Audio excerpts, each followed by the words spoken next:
My name is Yota Michailidou. I am 35 years old and I live in Limassol. I am married and have 3 children. I have Stargardt disease, a form of macular retinopathy. It is a progressive eye disease affecting my central vision. Over the past few years, I had serious reduction in my vision. In the past, I was able to read regular print, but now I can only read large print or read with the use of a closed-circuit television. I also have to use computer magnification software called Supernova in order to be able to use my computer. In regards to orientation and mobility, I can move around with ease and safety in known environments. When in an unfamiliar environment, however, and especially when there is bright daylight, I need guidance in moving around. Sometimes I feel safer and more confident moving about during the night time. After graduation from high school, I attended a college and obtained a degree as a kindergarten teacher. Upon graduation, I started working as a kindergarten teacher with no particular problems. While working at the kindergarten, I was attending night classes at the Higher Hotel Institute and I received a degree in bakery and confectionery. I did that mainly for my own pleasure since I enjoyed baking very much. I remember my professor always telling me that one day I was going to be involved in the baking profession. Of course then, I never took him seriously, little I knew. After the birth of my 2 kids, I stayed home to raise them and I started on a trial basis to prepare upon order some sweets and traditional pasta. It was then that I realized that I enjoyed the baking and confectionery business and I tried to get a job at a confectionery shop. I was employed in 2 confectionery shops, but I could tell that both of my employers were treating me differently than their other employees due to my vision impairment. I actually left the first job myself due to that disturbing behavior, whereas the second employer fired me with the excuse that I was not productive. It was then that I decided that the best thing for me was to go into self-employment and start my own business. My small unit of baking and confectionery is called Paradosιακές Δημιουργίες. The workshop is located right next to my house. The building used to be my parents' house that they no more live in. Part of the house was renovated in order to host the workshop. The workshop was designed in such a way as to meet my individual needs, but at the same time it meets all the requirements set by the hygiene department. I actually like the idea of having my own working place, especially the fact that I actually leave home every day to go to work, even if it means walking a very small distance. When designing the workshop and selecting the equipment, I paid special attention so to make it as functional as possible in order to meet my vision needs. The stove and mixing bowl, for example, have enlarged numbers and signing as well as good color contrast. Also, the working surface of the workshop was modified to be higher, so I will not have to bend down when working.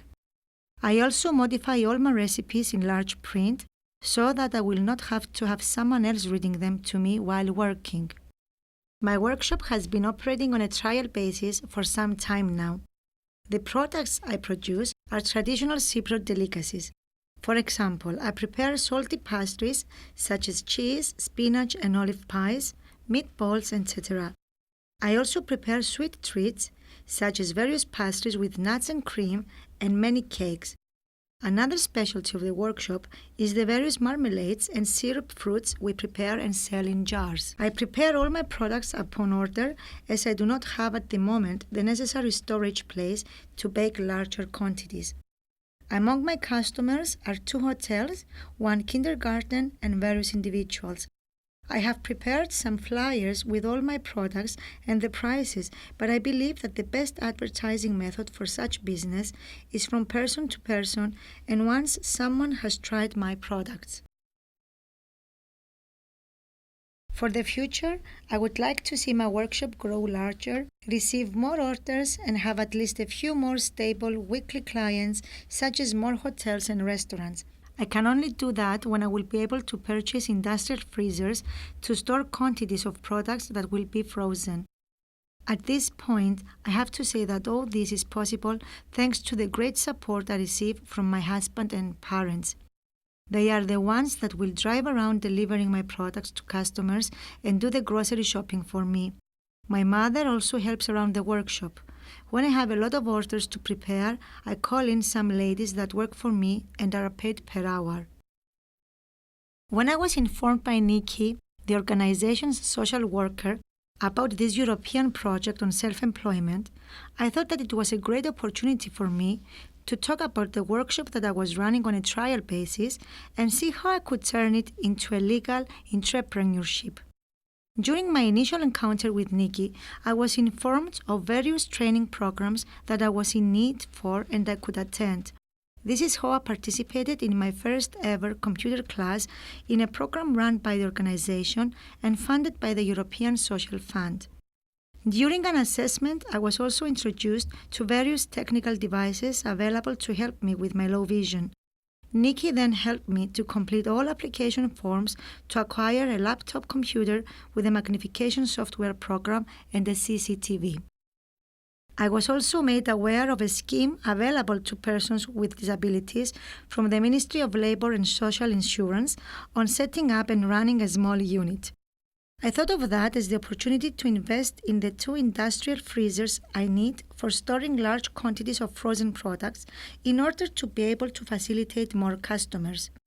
Nikki went over the scheme with me and asked me to find pro forma invoices for the freezers, while she also helped with the completion of the application form. Elena, a volunteer in the organization who has the relative experience, helped me in preparing and submitting, along with my application form and business plan, as well as a cash flow for the first 2 years of running my business. Now, I am awaiting for the examination of my application form, hoping that soon I will be able to receive the grant and purchase the 2 industrial freezers I need. I am also looking forward to some one-to-one tutorials I will have with a daily living skills officer who will help me overcome some difficulties I face in my workshop due to my low vision, such as deep frying. Although I have a lot of anxiety about the future progress of my business, I am more confident and more positive than before. I can even start thinking more serious into an idea that has been in my mind for quite some time now, and that is to write a cookbook with traditional delicacies of Cyprus for persons with vision impairments. My knowledge, along with the skills that I acquired over the years on dealing with situations in the kitchen, can be of help to other individuals with vision impairments that enjoy baking too as much as I do.